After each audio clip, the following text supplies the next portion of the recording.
کسی نے سوال پوچھا ہے، شکیل احمد صاحب، مفتی صاحب ایک طبقہ ڈائریکٹ اللہ سے مانگنے کا منکر ہے، یہ عقیدہ غلط ہے یا درست؟ بھائی ویڈیو نہ بنائیے. سوال پوچھا ہے کہ ڈائریکٹ اللہ سے مانگنے کا ایک طبقہ منکر ہے، وہ کہتے ہیں وسیلے کے بغیر مت مانگو. یہ جو وسیلے کا لفظ ہے نا، اس کا ہمارے ہاں بڑا مسئلہ یہ ہے کہ کچھ اختلافات ایسے ہیں جو الفاظ کے معنی نہ سمجھنے کی وجہ سے ہیں. اس کو کہتے ہیں نزاع لفظی. دیکھو ایک آدمی کہتا ہے اردو میں انڈے کو کیا کہتے ہیں؟ انڈا. انگلش میں ایگ کہتے ہیں، عربی میں بائزہ کہتے ہیں، پشتو میں اگئی کہتے ہیں نا، اگئی. اور فارسی میں شاید تخم کہتے ہیں، واللہ عالم. تو ایک کہہ رہا ہے، ایک ڈاکٹر کہہ رہا ہے کہ بھائی صبح ناشتے میں انڈا کھانا چاہیے، دوسرا کہہ رہا ہے صبح ناشتے میں انڈا نہیں کھانا چاہیے. ان کی زبان میں انڈا جو ہے وہ کہتے ہیں اس کو زہر کو کہتے ہیں، فرض کر لیں. ان کی زبان میں انڈا کسے کہتے ہیں؟ بولو. زہر. ایک کہہ رہے ہیں انڈا کھانا چاہیے ناشتے میں، دوسرا کہہ رہے ہیں انڈا نہیں کھانا چاہیے. دونوں کے مناظرے ہو رہے ہیں، بحث ہو رہی ہیں، کتابیں لکھی جا رہی ہیں. او بھائی دونوں کو بٹھا کے پہلے پوچھو تو انڈا کہتا کس کو ہے؟ تیری نظر میں انڈے کی ڈیفینیشن کیا ہے؟ وہ بتائے گا اس کو بولتے ہیں. دوسرا کہے گا یہ تھوڑی غلط ہے، اس کو کون ناجائز کہتا ہے؟ یہ تو کھانا چاہیے. تو پھر تو اتنے مناظرے کیوں کر رہا ہے؟ بھائی میں تو انڈا اس زہر کا نکالا، ہم تو ہماری زبان میں انڈا اس کو کہا جاتا ہے. تو بحث ختم ہو گئی کہ نہیں ہو گئی؟ یہ جو میں نے حافظ صدیق کو بلایا تھا نا، صدیق رضا، جو اہل حدیث کا مناظر ہیں، ان کو میں نے مناظرہ کرنے کے لیے نہیں بلایا تھا. ان کو میں نے کہا تھا تقلید جس کو تم حرام کہتے ہو، پہلے یہ بتاؤ تمہاری نظر میں تقلید کی ڈیفینیشن کیا ہے؟ اس ڈیفینیشن سے پتا چلے گا کہ یہ عمل جائز ہے یا حرام ہے. کیونکہ تقلید کی ہر ایک نے مختلف تعریف کی ہے. کسی نے تقلید کی کیا تعریف کی، کسی نے کیا تعریف کی. تو ہر ڈیفینیشن کو دیکھ کے اندازہ لگائے گا کہ آپ تقلید کا مفہوم سمجھتے کیا ہو. میں نے ان کو بڑی بھائی بندی میں کہا تھا بیٹھ جاتے ہیں، میں نے کہا ہو سکتا ہے تقلید آپ کی نظر میں جس چیز کا نام ہے ہم بھی اس کو ناجائز ہی کہتے ہوں، تو ہمارا پھٹا وہیں سے کیا ہو جائے گا؟ مناظرے کی ضرورت ہی پیش نہیں آئے گی. سمجھ میں نہیں آ رہی بات؟ تو پہلے یہ طے کرنا پڑتا ہے کہ آپ جس کو تقلید کہہ رہے ہیں وہ ہے کیا. وہ کہہ رہے تھے مولانا سرفراز خان صفدر صاحب نے یہ لکھا، فلاں مفسر. ابے بھائی فلاں نے، بہت لوگوں نے مختلف تعریفیں کی ہیں اور اسی لحاظ سے ہر ایک نے الگ مسئلہ بیان کیا ہے. کسی نے کہا ناجائز ہے، کسی نے کہا حرام ہے، کسی نے کہا حلال ہے، کسی نے کہا واجب ہے. تو پہلے آپ یہ بتاؤ کہ آپ کی نظر میں تقلید کی ڈیفینیشن ہے کیا. تو وہ جب تک متعین نہیں ہوگی ہم اس پر بحث آگے نہیں کریں گے. تو اسی وجہ سے میں نے محترم سے کہا تھا کہ آپ تقلید کی تعریف جو آپ جس کو تقلید کہتے ہیں وہ لکھ کے دو، پھر ہم اس پہ بحث کریں گے کہ یہ عمل، لفظ کو نہیں دیکھیں گے، لفظ کو نہیں دیکھیں گے، یہ دیکھیں گے کہ یہ والا عمل یہ اسلام میں جائز ہے یا ناجائز. اور آج بھی میں حافظ صدیق رضا کو کہہ رہا ہوں کہ آپ تقلید کی ڈیفینیشن جس کو آپ تقلید کہتے ہو لکھ کے دو پہلے، پھر اس سے ہٹنا نہیں ہے آپ نے. پھر یہ نہیں کہنا مولانا سرفراز خان نے یہ لکھا تو مولانا فلاں نے یہ لکھا تو فلاں مفسر نے یہ لکھا. جس نے جو لکھا ہے اس کے حساب سے تقلید کا حکم کیا ہو جائے گا؟ چینج ہو جائے گا. آپ بتاؤ آپ کی نظر میں تقلید کسے کہتے ہیں؟ آج حافظ صدیق رضا لکھ کے دے دے کہ میری نظر میں تقلید اسے کہتے ہیں، میں اس سے مناظرے کے لیے بولو تیار ہوں.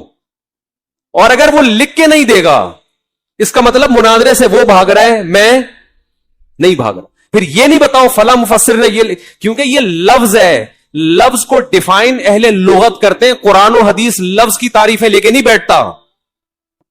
سمجھ میں آ رہی بات؟ ہم قرآن سے نہیں پوچھیں گے تقلید کسے کہتے ہیں، حدیث سے نہیں پوچھیں گے.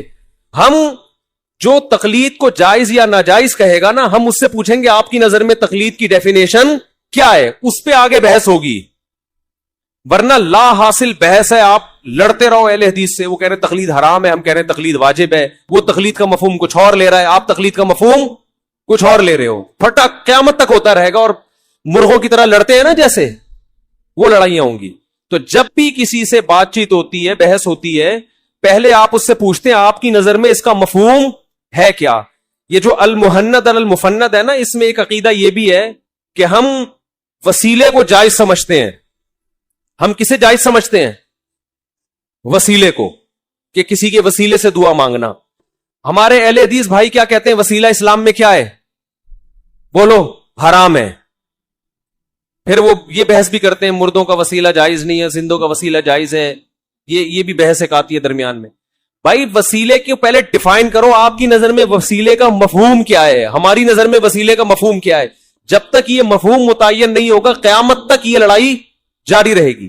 ہماری نظر میں وسیلے کا مفہوم وہ نہیں ہے جو اہل بدعت کی نظر میں ہے. دیکھو, وسیلہ بالعمل سب کے نزدیک جائز ہے. وسیلہ بالعمل کسے کہتے ہیں؟ اپنے کسی عمل کو اللہ کے سامنے پیش کر کے اس کا واسطہ دینا, اس کو کیا کہا جاتا ہے؟ وسیلہ بالعمل. یہ اہل حدیث بھی جائز کہتے ہیں, ہم بھی کیا کہتے ہیں اس کو؟ بولو نا, جائز ہے. اس کی مثال حدیث سے ملتی ہے. 3 آدمی غار میں بند ہو گئے تھے, تینوں نے اپنے عمل کا وسیلہ پیش کیا. ایک نے کہا اللہ میں اپنے ماں باپ کے لیے پوری رات دودھ لے کے کنارے پہ کھڑا رہا ہوں, میرے اس عمل کو قبول فرما, اگر یہ تیرے خاطر تھا تو جس مصیبت میں ہم ہیں اس سے ہمیں کیا دے دے بھیجا. یہ وسیلہ ہے نا. کس کا وسیلہ؟ عمل کا وسیلہ. ڈائریکٹ اللہ ہی سے مانگ رہے ہیں. وسیلہ کس کو بنا رہے ہیں؟ اپنے عمل کو پیش کر رہے ہیں. وسیلہ کہتے ہیں ذریعہ کو, کہ اللہ کی رحمت کو کھینچنے کا کیا ہے؟ ذریعہ ہے. یہ آج بہت سارے پھٹے خام خامے ہو رہے ہیں. وہ آپ کی بات نہیں سمجھ رہا, آپ اس کی بات نہیں سمجھ. وہ جس پہ بحث کر رہے ہیں آپ کا بھی وہی عقیدہ ہے جو اس کا عقیدہ ہے. لفظی نزاع کو بنیاد بنا کے لڑائیاں. تقلید کا معاملہ بھی ایسا ہی ہے. جس تقلید کو ہم واجب کہتے ہیں اس کو اللہ کی قسم اہل حدیث بھی واجب کہتے ہیں. اس کو وہ کرتے ہیں. واجب کہنا تو دور کی بات, وہ سارے یہی کر رہے ہیں. اہل حدیث کی عوام اپنے علماء کی تقلید کرتی ہے. وہ تقلید جس کو ہم تقلید کہہ رہے ہیں, اور جس کو اہل حدیث علماء جس تقلید کو حرام کہہ رہے ہیں اس کے ہم بھی قائل نہیں ہیں. وہ تقلید اور طرح کی ہے. اور ہم جس تقلید کے واجب یا جائز ہونے کی بات کر رہے ہیں وہ تقلید, اس کی ڈیفینیشن الگ ہے. اس کی اب آپ اگر مفسرین کی کتابوں میں جاؤ گے, فلاں نے یہ لکھا تو فلاں نے, ہر آدمی نے اپنے حساب سے الگ الگ اصطلاح میں تعریف کچھ اور ہے, لغت میں تعریف کچھ اور ہے, پھر فقہا کی اصطلاح کچھ اور ہے, محدثین کی اصطلاح کچھ اور ہے. اصطلاحی الفاظ دیکھو, کسی چیز کا فزک میڈیکل نام کچھ اور ہوتا ہے, عوامی نام کچھ اور ہوتا ہے. اگر یہ کورونا کا نام کووڈ-19 ہے نا, یہ تو ڈاکٹروں نے رکھا ہے. گاؤں دیہات میں کسی کو کورونا کو کووڈ-19 تھوڑی کہے گا, وہ پتہ نہیں کچھ اور سے تعبیر کرے گا, بلا ہی بھی ہے, کچھ بھی کہہ سکتا ہے وہ. تو پہلے آپ لفظ کے میننگ متعین کریں گے کہ آپ جس تقلید کے جائز یا ناجائز سمجھ رہے ہیں اس کی میننگ آپ کی نظر میں کیا ہے, اس کے بعد بات آگے چلتی ہے. تو اب یہ سمجھو نبی صلی اللہ علیہ وسلم نے کیا فرمایا کہ 3 آدمیوں نے کیا کیا, اپنا عمل پیش کیا. یہ ہماری نظر میں یہ وسیلہ ہی ہے. وسیلہ بالعمل کہتے ہیں اس کو. عمل پیش کیا کہ وہ فلاں نے کہا کہ میں نے پوری رات اے اللہ اپنے والدین کے سامنے دودھ کا پیالہ لے کے کھڑا ہوں. ایک نے کہا کہ مجھے زنا کا موقع ملا, تیری خوف سے میں اس سے پیچھے ہٹ گیا, تو مجھے اس مصیبت سے نجات دے دے. ایک نے اپنا ایک کاروبار کا واقعہ سنا ہے, اس میں بڑی دیانتداری کی تھی اس نے. تو یہ ہے وسیلہ بالعمل, جس کو اہل حدیث بھی جائز سمجھتے ہیں اور ہم بھی جائز. ایک ہوتا ہے وسیلہ بالذات. تو وسیلہ بالذات ہماری نظر میں وہ وسیلہ بالعمل ہی ہے, کیونکہ ذات برائے ذات مقصود نہیں ہوتی. ہماری نظر میں جب کسی بزرگ کا واسطہ دیا جاتا ہے, اے اللہ اس کے واسطے سے میری یہ دعا قبول فرما لے, تو واسطے کا مطلب ہماری رائے میں, ہمارے علماء کی رائے میں یہ ہے کہ اللہ مجھے اس سے محبت ہے, یہ تیرا نیک بندہ ہے, مجھے اس سے محبت ہے, میرے اس سے تعلق ہے. یہ تعلق بھی ایک عمل ہے نا. نیک لوگوں سے محبت, نیک لوگوں سے تعلق کیا ہے؟ دیکھو آپ جاتے ہو, جب آپ کا دفتر میں کوئی کام پھنسا ہوا ہوتا ہے, آپ ایس ایچ او کے چچا کو لے جاتے ہو. تھانے میں کوئی کام پھنسا ہوا ہے, ایس ایچ او کے چچا سے آپ نے رابطہ کیا, چچا سے فون کروایا, چچا کو آپ نے کیا بنایا؟ وسیلہ. تو اس میں 2 جہتیں ہیں. ایک تو وسیلہ یہ کہ چچا وہ ایس ایچ او سے بھی بڑی چیز تھی کوئی, اس نے جب فون کر دیا ایس ایچ او صاحب ڈھیر ہو گئے. یہ اللہ پہ کوئی زور, اس طرح کا وسیلہ اللہ کے حق میں نہیں ہو سکتا کہ کوئی کسی کو ذریعہ بنائے اور اللہ اس کے سامنے عاجز آ جائے معاذ اللہ. لیکن ایک یہ ہے, ایس ایچ او کے چچا سے آپ کے کیا تھے تعلقات, آپ چچا کو لے گئے تھانے میں. اب ایس ایچ او یہ نہیں دیکھ رہا کہ یہ میرے چچا ہیں, ایس ایچ او یہ دیکھے گا کہ آپ اس کے چچا کے دوست ہیں, تعلق ہے. تو آپ اس سے یہ بولتے ہیں کہ بھائی یہ آپ کے چچا ہیں, ان کا واسطہ آپ کو دے رہا ہوں. کیا مطلب, میرا ان سے ریلیشن ہے, میرے ان سے دوستی ہے, میرے ان سے اٹھنا بیٹھنا ہے, تو حکمن میں بھی آپ کا چچا ہی ہو گیا ایک طرح سے. یا حکمن میں بھی آپ کا ریلیٹو نکلا کہ نہیں نکلا؟ تو ریلیشن یا تعلق یا محبت یہ عمل ہے، تبھی تو اس پہ آخرت میں جزا بھی ملتی ہے اور سزا بھی ملتی ہے. برے لوگوں سے تعلق ایک عمل ہے، آخرت میں اس پہ وبال آئے گا. نیک لوگوں سے محبت اور تعلق ایک عمل ہے، آخرت میں اس پہ ثواب ملے گا. نبی نے فرمایا سب سے بڑا عمل یہ ہے جس کی وجہ سے 7 آدمیوں کو قیامت کے دن اللہ کے عرش کا سایہ ملے گا. ان میں ایک وہ آدمی یتحابان فی اللہ اجتمع علیہ وتفرقا علیہ، صرف اللہ کے لیے آپس میں کیا کرتے ہو؟ محبت. تو صرف اللہ کے لیے کسی سے محبت کرنا یہ بہت بڑا عمل ہے. تو علماء دیوبند کی نظر میں جب کسی بزرگ کا واسطہ دے کے اللہ سے مانگا جاتا ہے تو بزرگ برائے بزرگ مراد نہیں ہوتے، ان بزرگ سے تعلق اور محبت مراد ہوتی ہے کہ میرا ان سے تعلق ہے، میرا ان سے محبت ہے، یہ ہمارے درمیان موجود ہے، ان کی وجود ہمارے لیے باعث سعادت ہے، اس کا ہم تجھے واسطہ دے رہے ہیں. تو یہ عمل ہی ہے. اس کو نہ اہل حدیث ناجائز کہہ سکتے ہیں، نہ ڈاکٹر ذاکر نائک، نہ کوئی اور عالم. سمجھ میں آ رہی ہے بات؟ نہیں آ رہی میرا خیال. تو علماء دیوبند جس وسیلے کے قائل ہیں وہ یہ والا وسیلہ ہے، یہ وسیلہ بالعمل ہی ہے، اور اس پر علماء دیوبند کی تصریحات موجود ہیں، ان کی عبارتیں موجود ہیں کہ یہ وسیلہ بالعمل ہی ہے. اس میں مجاز محذوف ہوتا، مجازن مضاف کو محذوف کر دیا جاتا ہے. اس بزرگ کا مطلب اس بزرگ سے تعلق کا وسیلہ. شارٹ میں کیا کر دیا جاتا ہے؟ ایک لفظ کو بولتے کیوں نہیں حذف کر دیا جاتا ہے. جیسے آپ کہتے ہیں نا گاڑی پنچر ہو گئی، گاڑی نہیں پنچر ہوئی تھی، گاڑی کا ٹائر پنچر ہوا ہوتا ہے. آپ کہتے ہیں میں دعوت میں گیا 3 پلیٹیں کھا گیا، تو پلیٹ تو کسی کا باپ بھی نہیں کھا سکتا، تو پلیٹوں کے اندر بھی آپ نے ان شارٹ کہہ دیا ہوتا ہے. تو ان شارٹ کہا جاتا ہے اس کا واسطہ، اس کا واسطہ، فلاں کا واسطہ، اللہ تجھے مطلب میرے اس سے تعلق ہے. تبھی کسی چرسی ہیروئنچی کا واسطہ بولو نہیں دیا جاتا، بزرگوں کا واسطہ دیا جاتا ہے. ہاں اس پر اتنا ضرور اشکال ہوتا ہے کہ بعض دفعہ عوام اس فرق کو نہیں سمجھتی کہ یہاں مضاف محذوف ہے.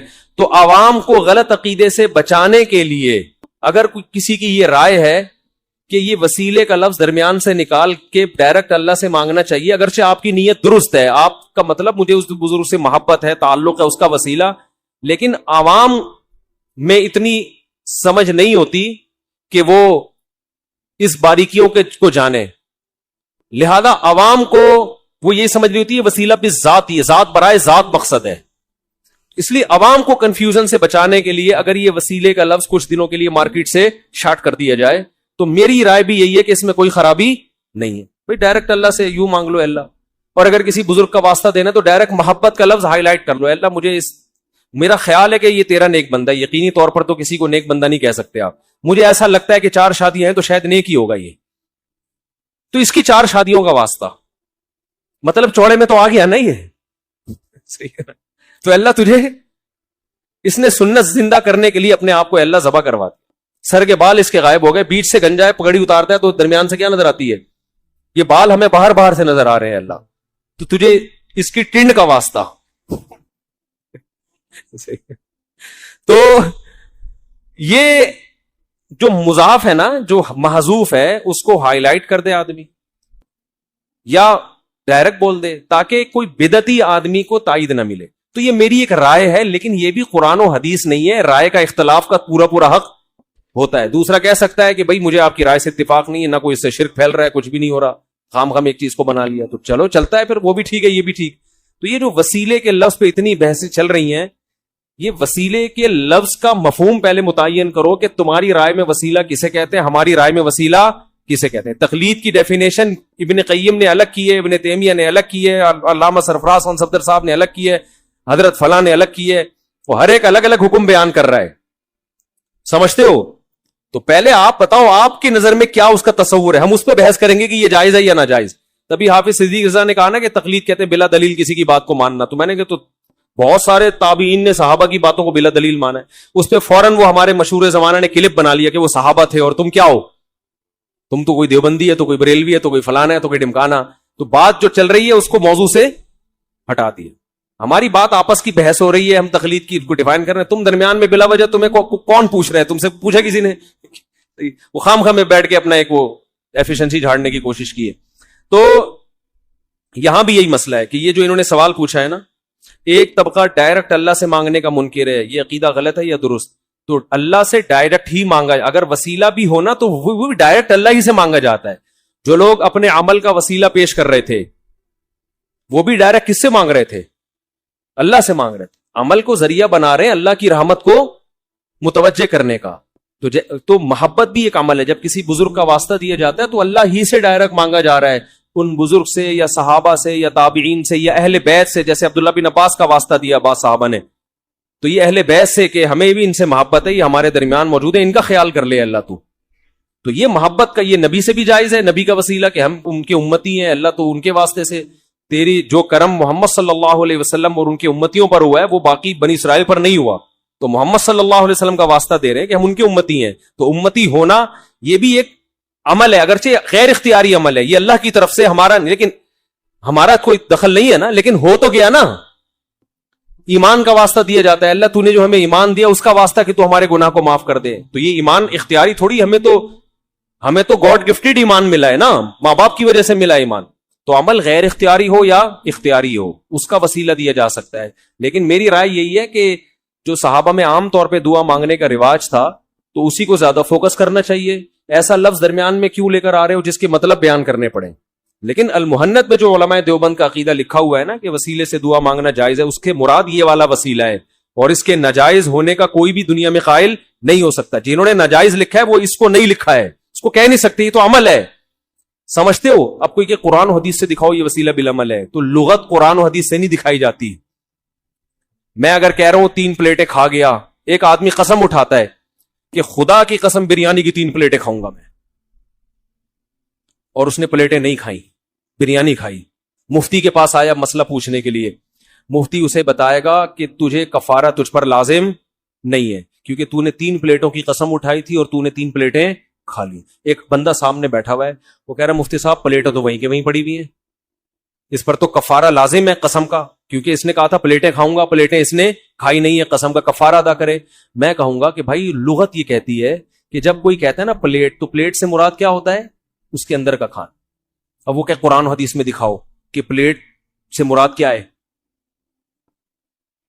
تو میں یہ میں بولوں گا اس نے جو الفاظ کہے ہیں نا, الفاظ کا مفہوم قرآن و حدیث سے نہیں دیکھا جاتا, ڈکشنری میں دیکھا